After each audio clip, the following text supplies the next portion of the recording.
our lives, facing things like birth and death, analyzing the government and how much control they do have on our lives. We have been, we have had a sense of freedom and in within our souls, and never felt comfortable here because that sense of freedom was never matched by the society at large. And so now I think, in a way, I feel that everyone is experiencing this thing that I feel I've been experiencing all my life, um, which brought me and many others on the planet to begin the process of thinking for themselves, doing for themselves, and trying to figure out everything for themselves. Actually, um, everything like politics and governance and food and healing and housing, kind of like we it all. And we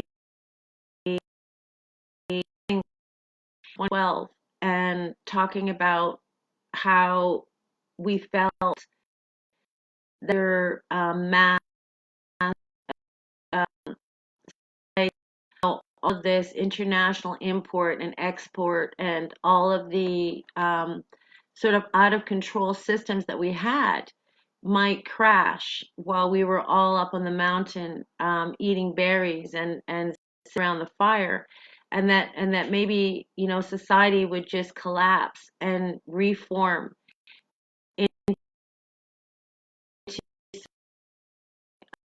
small communities that build in a unique way based on a small group of people. And uh, that covers so many hundreds of thousands or millions of people.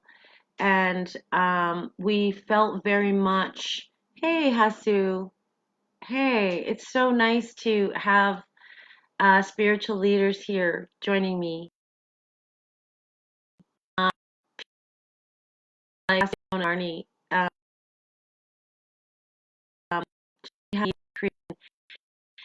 maintaining activity, really seeing her through. And, so in my own personal ascension at this point, well, it was really hard. I actually dropped almost all of my grounding through incense, through crystals, through my connection, even to the birds that fly out my window if I'm not actually in the forest. And I bought directly into fear and panic and reliance on the government. And I was watching hey, Joe, hey, it's nice to see you, man. We know it's all cool, right? We've known all of this was crap from the start. And, the whole, oh my God, the government's falling apart and so is the entire system. Oh no, right? Darn. Anyways,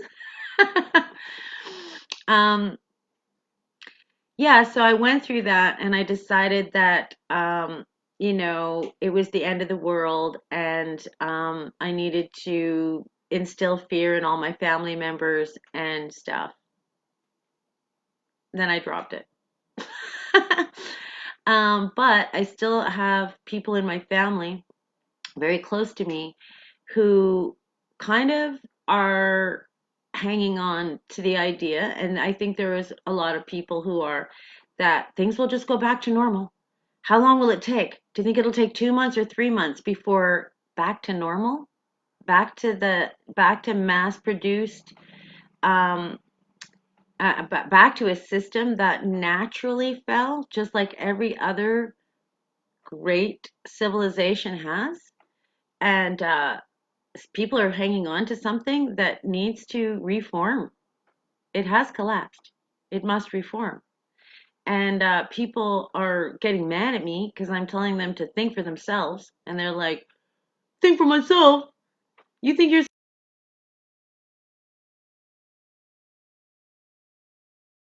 solutions. And there they are, missing my point. You have to go within. You have to trust yourself. This whole parents for life thing that the government provides us has made us very weak.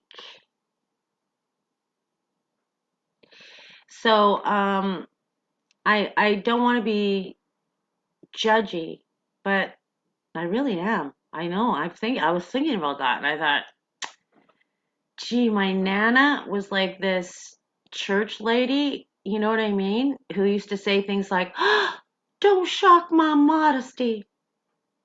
And so was my mom. And I mean, like, they were pretty judgy. But the thing is that they were also constantly standing for peace, constantly giving, constantly sharing, constantly loving, forgiving people of things I wonder, gee, wow, how did you manage that? How did you forgive people?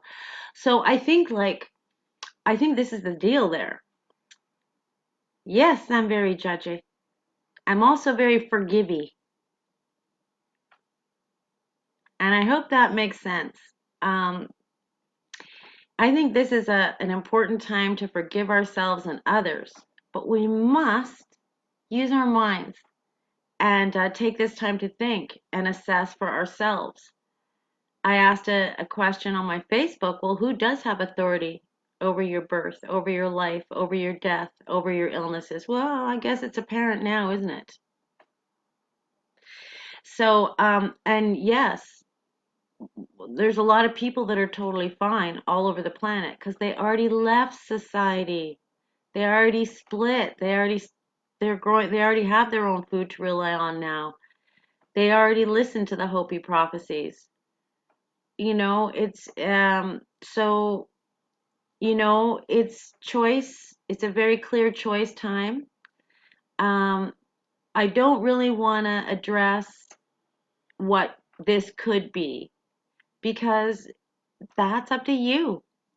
There's a lot of very interesting information and ideas floating around about who's behind this or what is behind the scenes or what's really happening and if you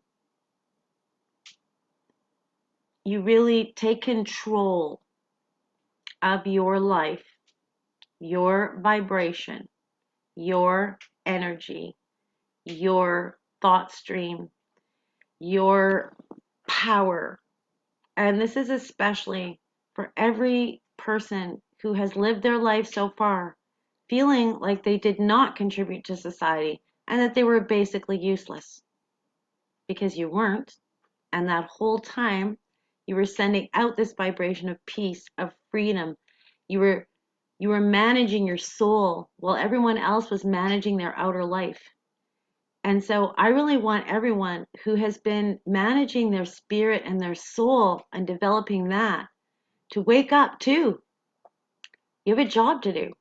You need to send it out and calm down the rest of the people so that they have a space, a safe space in which to choose freedom. Okay. Um, and ascension and progression, evolution. Choose the good things. There's a whole bunch of stuff we've forgotten. Don't forget, when everything ends and you think you're going to die, right? You may be screaming out for something or someone. I want you to get in touch with that now and don't wait. Okay? That's not to be negative or anything. I mean, and I'm gonna end this and I'm gonna just like remind everyone, hello, you were going to die before this crisis, remember? Just because you have to think about it now doesn't mean others weren't thinking about it and haven't. Wow. Look, my birthday is April 1st. I'm going to be 58.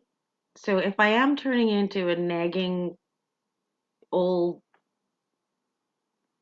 church lady like my mom and my nana, I guess that's what happens. I love you.